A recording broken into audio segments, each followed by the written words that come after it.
Okay.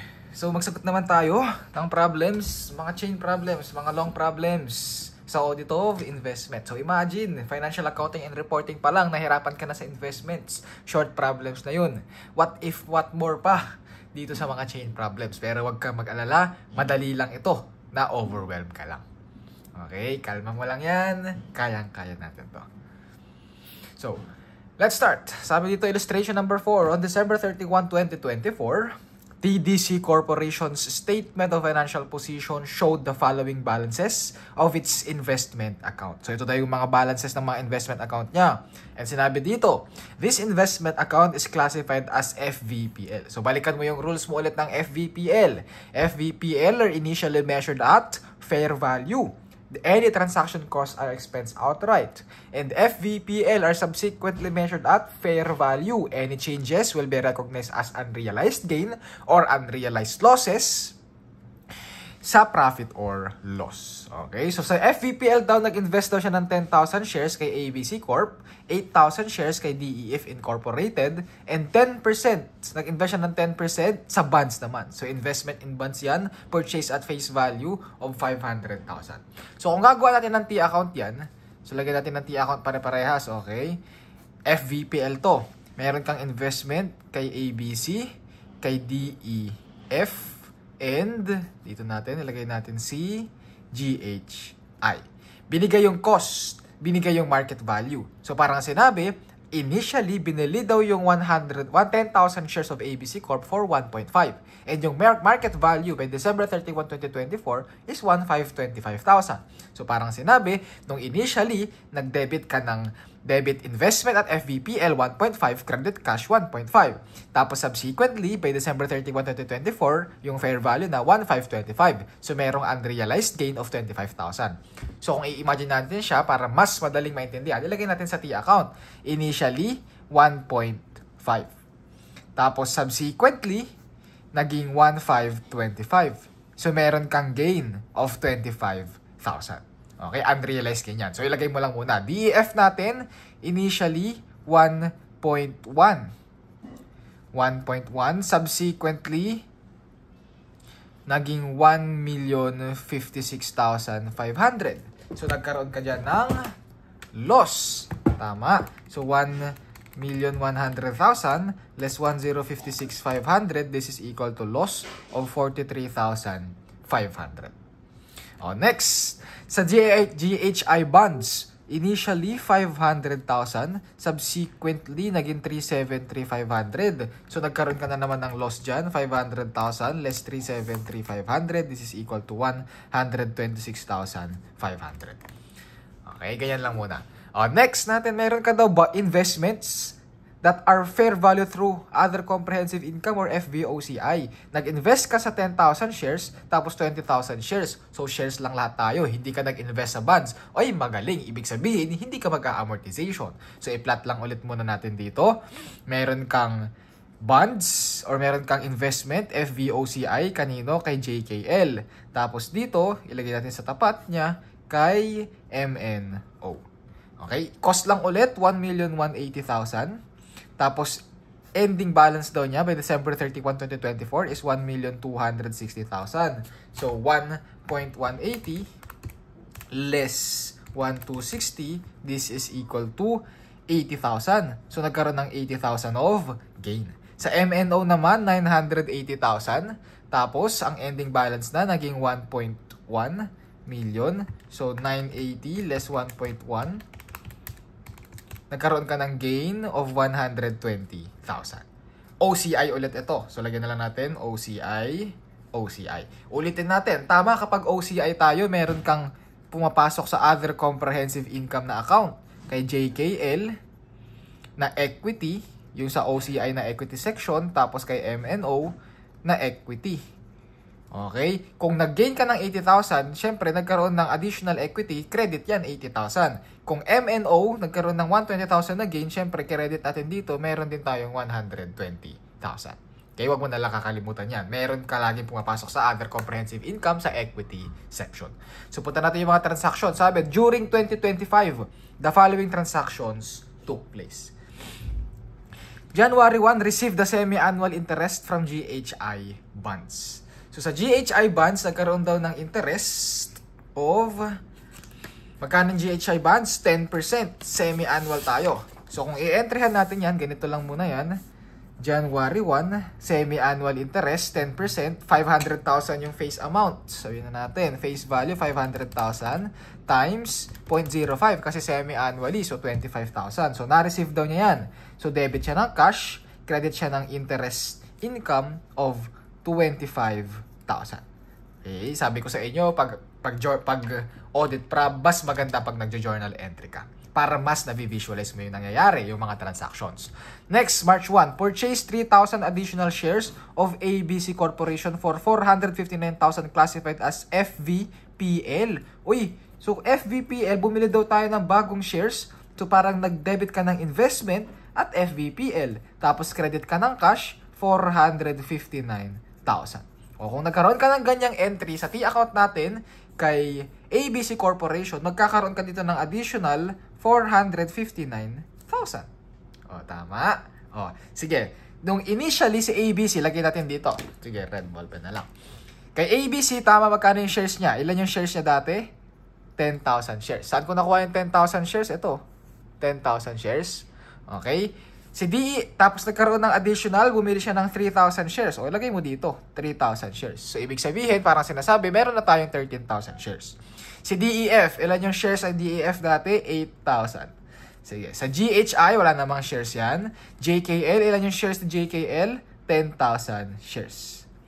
O, next. Kay MNO, ilang shares? 20,000. Sige, ilagay natin dito sa nakikita mo. 20,000. Hindi ko pala nakikita to. To 10,000. Okay, 10,000 shares, 20,000 shares. Next transaction, April 15, sold 4,000 shares of DEF Incorporated for 138 pesos per share. Kanino ba yung DEF? Ito yan. Okay, kung DEF, magkano yung ending balance natin? 1,056, tama. 1,056,500, yan yun. Ilang shares tayo? 8,000. Divide 8,000, so ibig sabihin yung value is nasa 132,0625. Kung binenta mo daw yung 4,000 shares, magkano yun? 4,000 shares, 528,250. So dito sa entry natin, by April, ito lang, April 15, magkakaroon ka ng entry, magkikredit tayo ng debit, investment, at FVPL. Aalisin mo yung 528,250. I-credit mo yan. 528,250. Magkano mo daw binenta?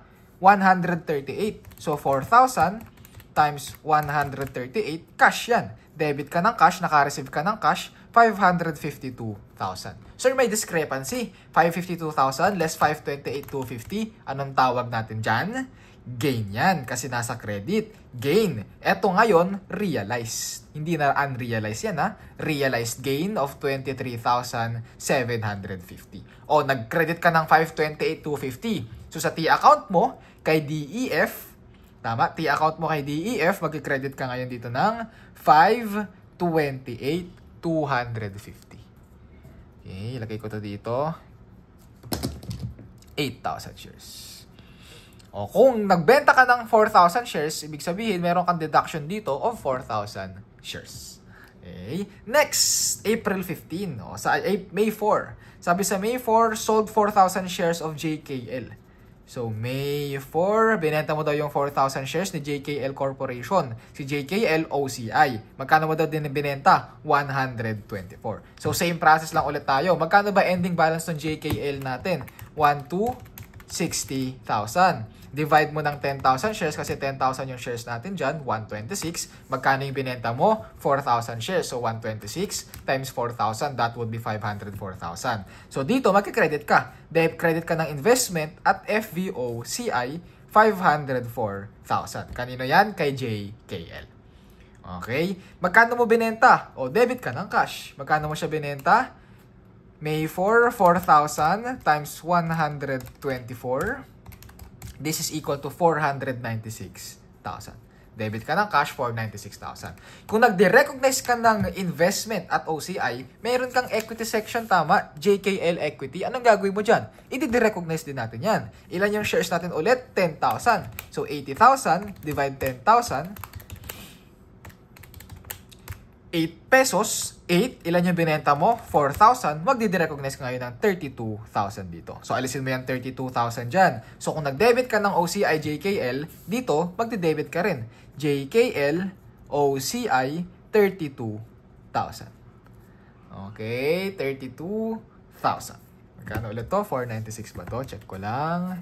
4,000 times 124, 496. Tingnan natin ngayon. Balances. 496,000 plus 32,000 less 504,000. Meron kang 24,000 na discrepancy. Anong tawag dyan? Gain. Realized gain of 24,000. Nag-credit ka ng investment at FVOCI. I-reflect mo lang natin sa TIA account natin yan. Mag-credit tayo dito ng 504,000. Nagbenta ka ng 4,000 shares. Alisin mo dito yan. 4,000 shares. Okay. Sige. Next transaction. July 01. July 1. By July 1, na-receive mo lang ulit semi-annual interest from GHI bonds. Hindi ko na isusulat, pero ganito lang ulit entry mo dyan. Okay, January 1 and July 1. Next, September 1. September 1, purchase 400 of PQR's 5-year bonds. 12%, 1,000 peso bonds at 93 plus accrued interest. The bonds pay interest annually every January 1. The bonds were designated as investment at FVPL. So, September 1, bumili ka daw ng additional bonds. Kaninong bonds? PQR. Wala pa namang PQR dito, so bagong T-account yan. Maglagay ka ng T-account natin dito. PQR. Okay? FVPL. Magkano mo siya binili? 1,000 bonds daw. 1,000 bonds. Ilang bonds yon? 400 times 400. Tapos magkano mo daw siya binili? At 93. So, at 93%, nasa 372,000. Okay, so dito, mag-debit ka na, 372,000. Okay, ganyan na muna yan. Next. The market values of stocks and bonds on December 31, 2025 are as follows. Relevant ba sa atin itong data na to? Yes! Bakit? Kasi nga itong mga balances natin na to, by December 31, 2025, kailangan nating hanapin yung mga fair values ng mga yan. So, yung ending balances nila, ayan yung mga yan. Okay? Sige. So, lagyan natin to. ABC Corporation, 153.20. 153.20 daw yung ending balance dapat, yung fair value ng isang share. Ilan yung shares natin sa ABC? Tama, 13,000. Ito yan, no? 13,000. So, 153.2 times 13,000, that would be 1,991,600. So, yung ending balance natin dapat sa ABC is nasa 1,991,600. I-compare natin ngayon. Magkano ba yung balances ng hindi naka-fair value? 1,525,000 plus 459,000, 1,984,000. Naging 1,991. Uy, alam mo na, tumaas. Nagkaroon ng gain. Magkano yung gain natin? 7,600. Unrealized gain. Okay. Next. Fair value natin. Gano'n lang. Repeat the process lang tayo. DEF. 137 daw. Ilan na yung shares natin kay DEF? Tama, 8,000 before, less 4,000 nung transaction. So, 4,000 na lang. 137 times 4,000, this is equal to 548,000. Magkano? Magkaroon ba ng gain or loss? Check natin. 1,056,500. Nagbenta ka. Less 528,250. This is equal to 528,250. Naging 548,000. So, tumaas. Nagkaroon tayo ngayon ng 19,750 unrealized gain. Okay. GHI. Si GHI, ano si GHI? Bonds. Sabi dito, yung bonds daw natin, ang fair value is 82.22. Magkano ba yung face value niyan? 500,000, tama? 500,000. Tapos, ano nangyari? Bakit tayo nag-credit ng 126,500 dito? Hindi pala. 500,000 yung fair value. Tapos yung ending balance natin dapat is 0.82. 0.8222. So that would be 411,100. So dapat 411,100 ito. Kung yung December 31, 2024 is 373,500, so tumaas.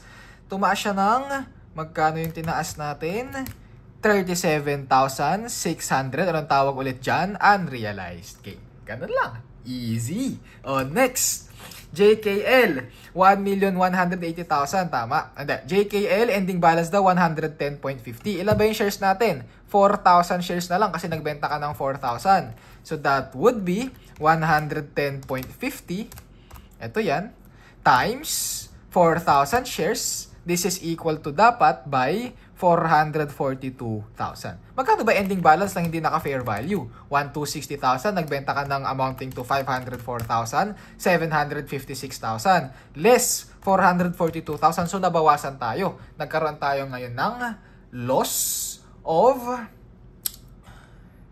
314,000. But, let me check muna. Okay, let me check. Ilan yung shares natin? 4,000.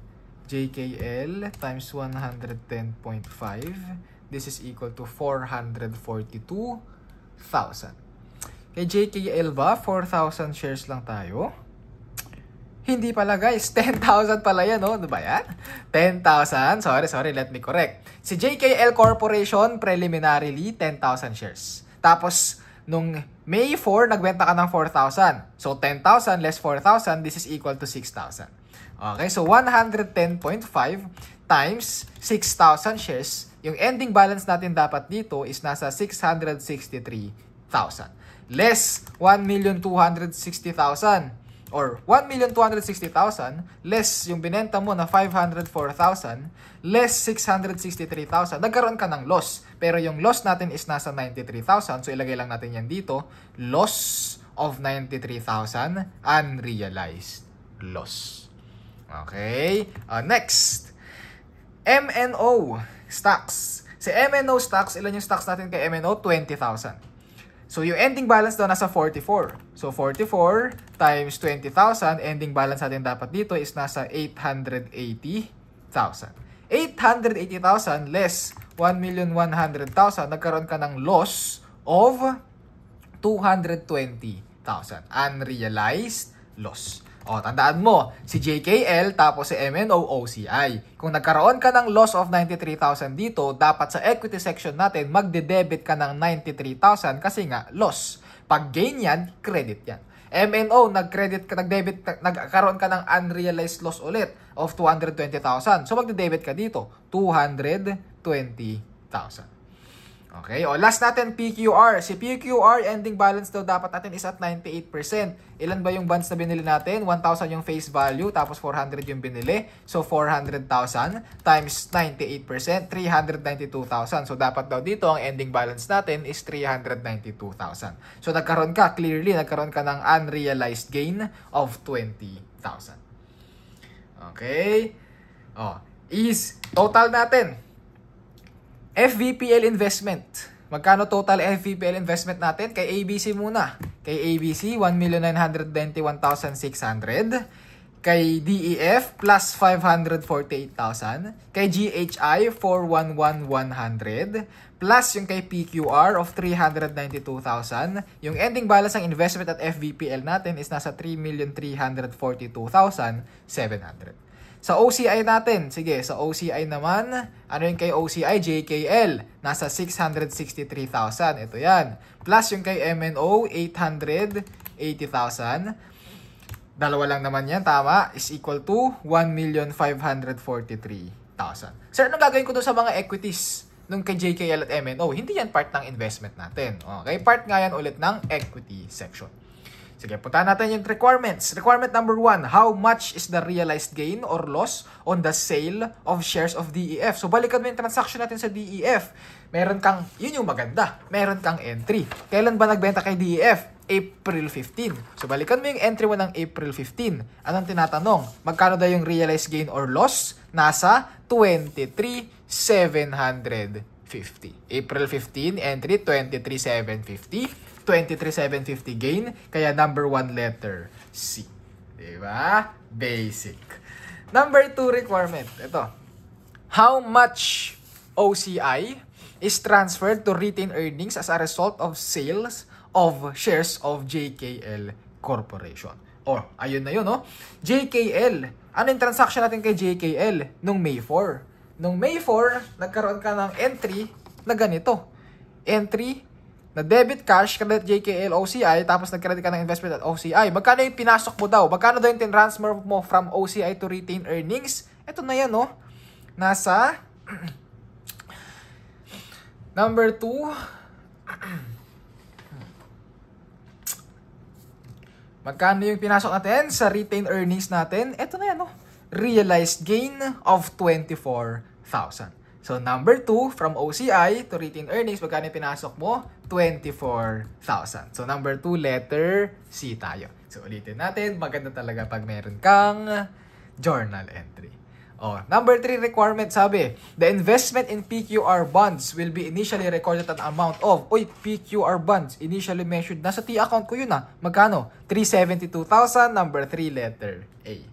Basic. Number 4, how much is the unrealized gain to be reported in 2025 income statement? Magkano daw yung unrealized gain na i-report ko sa income statement? Ano ba yung mga pumapasok sa income statement natin?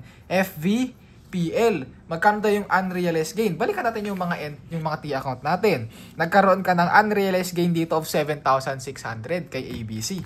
76. Nagkaroon ka ng unrealized gain of 19,750 kay DEF.